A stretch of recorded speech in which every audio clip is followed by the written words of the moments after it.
Honestly मैं आप सभी से एक सवाल पूछना चाहता हूँ। कितने लोगों ने सोचा है कि मुझे एसआईपी शुरू तो करनी चाहिए, पर अभी तक शुरू नहीं की है? और अगर आप ये वीडियो देख रहे हैं, तो ये वीडियो सिर्फ़ और सिर्फ़ आप ही के लिए।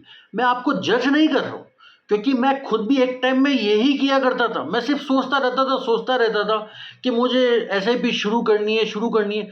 पर फाइनली मुझे ये समझ में आया कि प्रॉब्लम पैसा नहीं थी, प्रॉब्लम थी मेरी बहुत सारी कन्फ्यूज़न, जो मैं इस वीडियो में आपकी पूरी तरीके से दूर कर दूँगा। एसआईपी क्या होता है?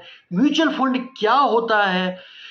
कैसे काम करती है, कैसे शुरू करनी चाहिए, कौन-सा ऐप इंस्टॉल करना चाहिए, कौन-सा फंड चूज़ करना चाहिए, और सबसे इम्पोर्टेंट इस वीडियो का पार्ट, बिगिनर कौन-कौन सी गलतियाँ करता है। बिना किसी कॉम्प्लिकेटेड फाइनेंस टर्म्स को साइड में करते हुए इस वीडियो की शुरुआत करते हैं। पहला, एसआईपी एक्चुअली होती क्या है? सबसे पहले एक मिथ मैं आपका तोड़ देता हूँ। एसआईपी कोई भी एक इन्वेस्टमेंट स्पेशल प्रोडक्ट नहीं है। ऐसा कोई बहुत ज़्यादा स्पेशल प्रोडक्ट नहीं आ गया मार्केट के अंदर। ये सिर्फ़ और सिर्फ़ एक मेथड है, जिसके थ्रू आप म्यूचुअल फंड में निवेश करते हो। हर महीने जैसे पहले आरडी में ऑटोमेटिकली पैसा जमा होता रहता था ना, वैसे ही इसमें हर महीने फिक्स अमाउंट ऑटोमेटिकली कट जाता है, जो कि म्यूचुअल फंड में चले जाता है। अब कई लोग सोच रहे होंगे म्यूचुअल फंड क्या चीज़ है? म्यूचुअल फंड को बहुत सिंपल भाषा में मैं आपको बताऊँ, तो एक कंटेनर ले लो।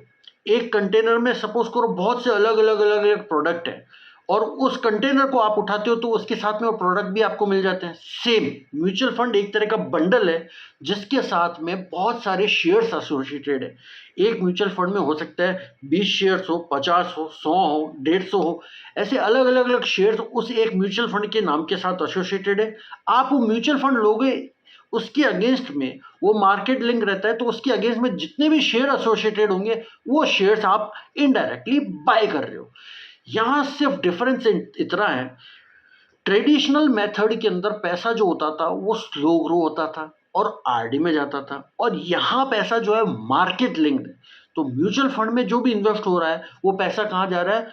मार्केट में जा रहा है। तो ये सेविंग से बेटर रिटर्न देता है। सेविंग प्रोडक्ट जितने भी थे पहले, उनसे बेटर रिटर्न देता है। लोग सोचते हैं इन्वेस्टिंग का मतलब क्या होगा? मार्केट को बहुत ज़्यादा समझना पड़ेगा, न्यूज़ को फॉलो करना पड़ेगा, परफेक्ट टाइमिंग होनी चाहिए।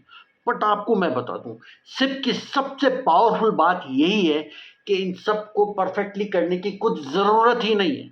मार्केट चाहे ऊपर हो चाहे नीचे हो, सिप चलती रहनी चाहिए बस। और बिगनर के लिए तो ये वरदान है भाई, वरदान है। क्योंकि इन्वेस्टिंग में सबसे मुश्किल काम लोग कहते हैं स्टॉक ढूंढना, और मैं बोलता हूँ भाई सबसे मुश्किल काम स्टॉक ढूंढना है ही नहीं। इन्वेस्टिंग में सबसे मुश्किल काम जो है वो कंसिस्टेंसी मेंटेन रखना, ये सबसे मुश्किल काम है। अब आपको एक बहुत इंटरेस्टिंग चीज बताता हूँ, जो शायद आपको अब तक किसी ने ना बताई हो, या शायद आपको अब तक पता ना हो। एसआईपी एक्चुअल में काम कैसे करती है, एक सिंपल एग्जांपल लेते हैं, उससे समझते हैं, सारा कंफ्यूजन क्लियर हो जाएगा। सपोज करो आप 5,000 महीने की एसआईपी स्टार्ट करते हो। पहले महीने मार्केट थोड़ा सा महंगा था, 5,000 में सपोज करो 50 यूनिट आपको मिली। दूसरे महीने हो सकता है मार्केट गिर गया, तो सेम 5,000 ही रुपए आप डाल रहे हो, लेकिन आपको यूनिट जो एसआईपी के जो पहले 50 यूनिट मिले थे म्यूचुअल फंड के, इस महीने आपको 60 मिलेंगे। तीसरे महीने और मार्केट सपोज करो गिर गया, तो और भी ज्यादा यूनिट मिलेंगे। यही एक्चुअली रियल मैजिक है एसआईपी का। जब मार्केट गिरता है तो उतने ही पैसे डाल के आप ज्यादा यूनिट खरीद सकते हो, और जब वो रिकवर करेगा तो उन यूनिट की वैल्यूज भी बहुत ज्यादा बढ़ जाएगी। इसीलिए जितने भी एक्सपीरियंस इन्वेस्टर है ना, तो मार्केट गिरने पे वो कभी पैनिक करते ही नहीं, कभी पैनिक नहीं करते। और नॉर्मल इन्वेस्टर जो होगा, बिगिनर जो होगा, वो पैनिक कर जाएगा। जो बेस्ट इन्वेस्टर होते हैं ना, उन्हें पहले से पता होता है कि सेम पैसे में अब मुझे ज़्यादा यूनिट मिलेगी और ज़्यादा पैसा काम करने वाला है। मैं जानता हूँ ये सुनने में बहुत आसान लगता है भाई, बहुत इजी लगता है, बट फील करना मुश्किल होता है। क्योंकि जब मार्केट गिरता है ना तो इमोशन इमोशन आपका बहुत बहुत तगड़े तरीके से हिलता है। पर भाई यही एक्चुअल में रियल मैथ्स है। यहाँ कुछ भी इमोशन काम नहीं करता, ये रियल मैथ्स है। अब मैं आपको वो कंसेप्ट समझा रहा हूँ जो बहुत लोग इन्वेस्टिंग स्टार्ट करने के बाद भी नहीं जानते भाई। ये सेक्शन है कंपाउंडिंग का। कंपाउंडिंग को समझने के लिए मैं आपको एक सिंपल सी प्यारी सी कहानी सुनाता हूँ, जिसमें इस कहानी के दो पात्र हैं, एक है रमेश और एक है सुरेश। ठीक है, तो रमेश क्या करता है, 25 साल की एज में 5,000 रुपए SIP शुरू कर देता है। और सुरेश बोलता है नहीं भैया, अभी तो मेरी उम्र ही क्या हुई है, अभी तो मैं मौज करूंगा, बाद में देखेंगे इन्वेस्टिंग करना वरना। ठीक है, 25 साल की उम्र में वो मौज करता है और 10 साल तक मौज करता है। और 35 साल में वो बोलता है अरे यार अब तो बड़ा देर हो गई है, अब एक काम करता हूँ, उसने 5,000 की करी थी रमेश ने, तो अब मैं यार 10,000 रुपए की SIP शुरू करूंगा। तो 35 साल की उम्र में वो डबल अमाउंट की SIP शुरू करता है, पता है। पर रिटायरमेंट होते होते तक आप जान के हैरान होंगे, रमेश के पास में सुरेश से ज्यादा कॉर्पस होता है। क्यों? क्योंकि रमेश एक चीज देता है जो सुरेश नहीं देता, पता है क्या? टाइम। ये कंपाउंडिंग है भाई। टाइम बहुत बड़ी चीज है कंपाउंडिंग में। आपका पैसा जो रिटर्न कमाता है उसको वापस अगले साल जो रिटर्न आया है उस पर भी ब्याज मिलता है। ये सालों तक चलता रहता है। जैसे हिंदी में आपने सुना होगा चक्रवृद्धि ब्याज, ये वैसा ही है। कंपाउंडिंग सोशल मीडिया पे एक्चुअल में इतना एक्साइटेड लगता ही नहीं है, बहुत ही स्लो बोरिंग सा लगता है, इसलिए लोग ज़्यादातर इसको इग्नोर कर देते हैं। लेकिन जो इस बोरिंग चीज को सीरियसली लेता है ना, लॉन्ग टर्म में, ईमानदारी से बता रहा हूँ, वही असली वेल्थ बना के जाता है, वही असली वेल्थ बनाता है। अब यार बहुत हो गई थ्योरेटिकल बात, अब हम करेंगे सीधी प्रैक्टिकल बात कि हमें भैया SIP क्या होती है ये समझ में आ गया, हमें ये समझ में आ गया कंपाउंडिंग क्या होती है। अब हम बहुत से लोगों से आगे हो गए। अब सीधी सी बात बताओ, प्रैक्टिकली बताओ, SIP शुरू करें तो करें कैसे? तो वो ऑनेस्टली ये पार्ट बहुत आसान है। कोई भी प्लेटफॉर्म चूज कर लो भाई, जीरोधा, ग्रो, ये कोई स्पॉन्सरशिप नहीं, पर कोई भी प्लेटफॉर्म चूज कर लो, जीरोधा कर लो, ग्रो कर लो, पेटीएम कर लो, चाहे धन कर लो, कोई भी प्लेटफॉर्म जिस पर आपको ट्रस्ट है, जिस किसी प्लेटफॉर्म पे आपको ट्रस्ट है, जो कोई भी प्लेटफॉर्म आपको सिंपली समझ में आता है वो चूज कर लो इनिशियली। उस पे जाओ, KYC कंप्लीट करो, पैन कार्ड, आधार कार्ड, बैंक अकाउंट नंबर डालो, 10 मिनट में आपका पूरा प्रोसेस कंप्लीट हो जाता है। बस एक बार ही करना होगा, बार बार ये करने की जरूरत भी नहीं है। अब सबसे मेन क्वेश्चन आएगा, फंड कौन सा चूज करें जी? यहाँ बिगनर सबसे ज्यादा कंफ्यूज होता है, क्योंकि मार्केट में 500 फंड है। और सच बोलूं तो मैं भी यहाँ पे कंफ्यूज हुआ था यार कौन सा फंड लूं इनिशियली में। तो भाई बेस्ट म्यूचुअल फंड, कोई बोलता है ये बेस्ट म्यूचुअल फंड है, कोई बोलता है ये हाई रिटर्निंग फंड है, इस फंड को ले लो। भैया बिगनर के लिए सबसे सिंपल अप्रोच ही सबसे बेस्ट अप्रोच होती है।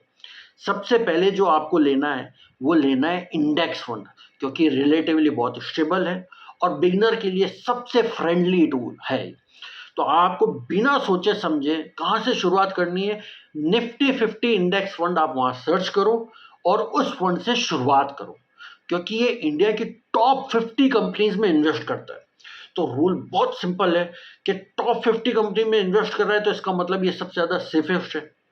तो आपको कोई कंफ्यूजन करने की जरूरत नहीं है।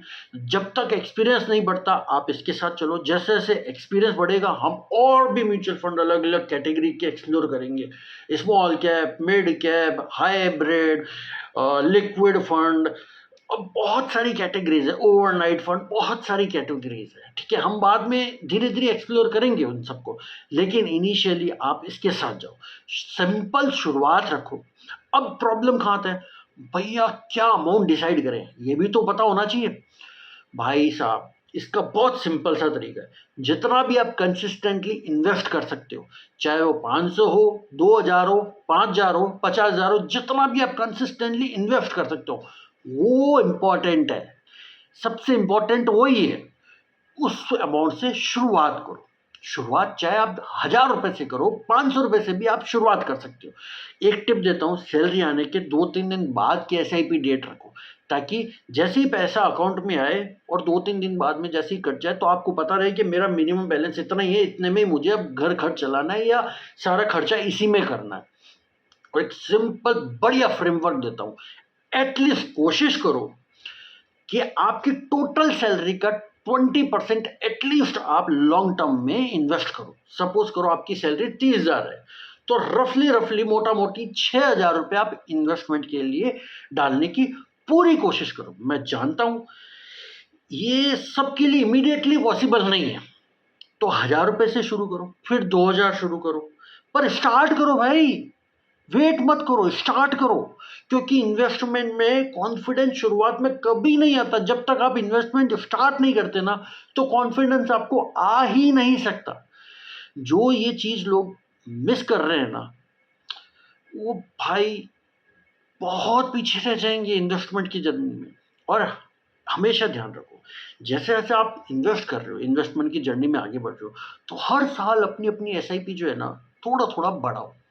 उसी सेम प्रपोर्शन में बढ़ा सकते हो। जैसे आपकी सैलरी बढ़ती है, तो सैलरी का 20% जो आपका बढ़ा हुआ अमाउंट है ना, वो उसमें डालना शुरू करो। और यहाँ पे एक टेक्निकल टर्म लोग बोलते हैं, step up SIP। Step up SIP कुछ नहीं है। पिछले साल सपोज करो आपने 1,000 रुपए की SIP करी, इस साल आपने 1,200 रुपए की SIP कर दी, तो टेक्निकली क्या हुआ, पिछले साल से इस साल आपने 20% आपने अपनी SIP बढ़ा दी। करेक्ट, 1,000 से 200 रुपए बढ़ा दी, तो आपने स्टेप अप SIP कर दी। बस इसको कहते हैं स्टेप अप। पहले स्टेप किया था 1,000 रुपए का, आज हो गया 1,200 रुपए का, तो स्टेप अप हो गई। और ये यकीन मानो, शॉर्ट टर्म में नहीं, लॉन्ग टर्म के अंदर ये बहुत ही मैसिव डिफरेंस क्रिएट करता है आपकी SIP में। अब बहुत ध्यान से सुनना। अब वो गलतियां हैं जो हर बिगनर ऑलमोस्ट हमेशा करता है। ये इस वीडियो को बहुत इंपॉर्टेंट पार्ट है, बहुत ध्यान से सुनना। बिगनर की सबसे 3 मेजर गलतियां होती है। पहली गलती, वो बोलता है यार SIP है, क्यों नहीं मैं बहुत सारी SIPयां कर लूं, अलग अलग म्यूचुअल फंड में बहुत सारा लेना शुरू कर देता है। भाई ऐसा कभी मत करना। बहुत ज्यादा म्यूचुअल फंड मतलब बहुत ज्यादा सेफ्टी, ऐसा कुछ नहीं होता। सेफ और सेफ एक्चुअली देखा जाए 3 या 4 mutual fund more than sufficient है भाई। क्योंकि एक म्यूचुअल फंड में ऑलमोस्ट 50, 100, 150 तक की कंपनी एक एक म्यूचुअल फंड में होती है, और टोटली कंपनियां मार्केट में 500 है यार। तो कितनी ओवरलैपिंग होगी, बाकी सारी ओवरलैपिंग होती जाएगी। तो एक्चुअली 4-5 अगर आपने म्यूचुअल फंड लेना, बहुत हो गया, बहुत हो गया, सारी आ जाएगी। और ज्यादा लोगे तो ज्यादा कंफ्यूजन भी होगा, तो मत लो। सेकंड नंबर गलती जो सबसे ज्यादा है करते हैं, पास रिटर्न को देख के फंड को चूज करते हैं कि भैया इसने 40% दिया, इसने 35% दिया। ओ भाई साहब, जरूरी नहीं है जो पिछले साल का टॉप परफॉर्मर रहा है वो आगे भी फ्यूचर में वही होगा टॉप परफॉर्मर। फंड